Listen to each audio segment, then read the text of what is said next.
Let's bring in our panel right now. Martha Raddatz joining us again, along with Bill Kristol, editor of the Weekly Standard. Been a long time since you've been on the roundtable. Welcome back. Good to be with you, George. Congressman Keith Ellison, the chair of the Progressive Caucus in the House. And Congressman, let me begin with you to pick up on that conversation we just had, because I take it you saw that both the senator and the congressman laid out the dilemma facing U.S. policy, not quite willing to cut off U.S. aid, yet you are.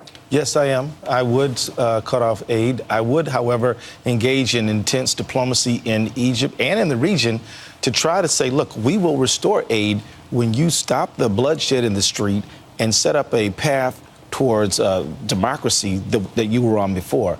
In my mind, there's no way to say that this was not a coup. It is. We should say so. And then we should follow our own law, which says we cannot fund the coup leaders. The African Union has said this. Europeans have said this. We can say this too.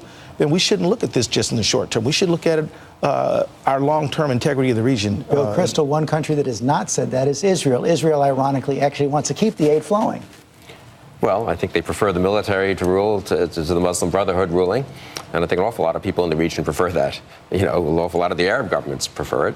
And it's not clear to me that we shouldn't prefer it. So most of my friends in the foreign policy world are for cutting off aid.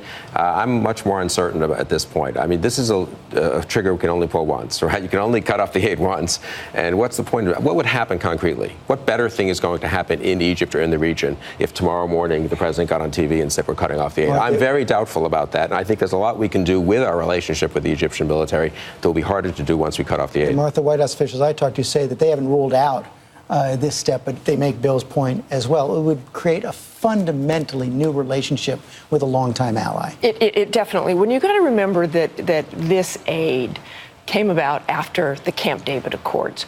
I think one thing that could happen is that they monitor that aid more closely, making sure it goes into that funnel, making sure it goes to help with the Camp David Accords. Israel definitely doesn't want this aid to stop. They definitely don't want to see that go away because, as Bill says, they don't want the Muslim Brotherhood around either. Where's this going in the Congress? Well, I hope that it's going towards we're going to suspend aid until they establish some democratic protocols and stop the violence. But, you know, there's a lot of people, Democrats and Republicans, who are feeling the same way that I am and others. And so I think that there was actually an amendment earlier this year to suspend aid to Egypt. And I don't think it's a matter of cut aid. I think it's really more a matter of saying we will not fund this coup and this bloodshed. If you get your act together, we can reestablish the relationship. So it's not like, you know, it's a done deal. It is a iterative process, which I hope results in the cessation of this violence. And Bill, it's created a series of difficult headlines for the administration. I want to put some of them up there right now. Egypt's blood, America's complicity, Obama's greatest failure, the passive president, spineless on Egypt. You know, I think this is kind of an existential problem. I think this would likely be happening to almost any president, given our relative decline in power. But is there something the administration could have done earlier to change the course of these events? Well, I think so. I mean, we have been withdrawing from the Middle East. It's very clear. We didn't leave troops in Iraq.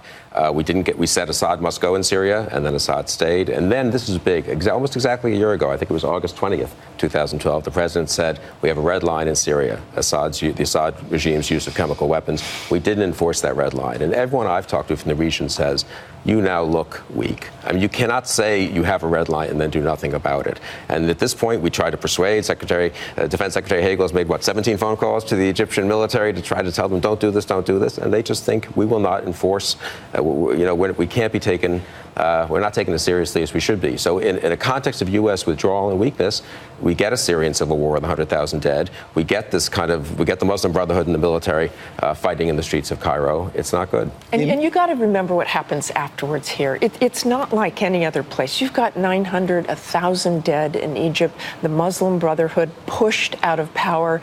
What happens to them afterwards and the region because of what happened there? Radicalized. And this is a generational problem. The people who were killed have children, grandchildren. This will go on for decades. I've got to leave it right there. Thank you all very much.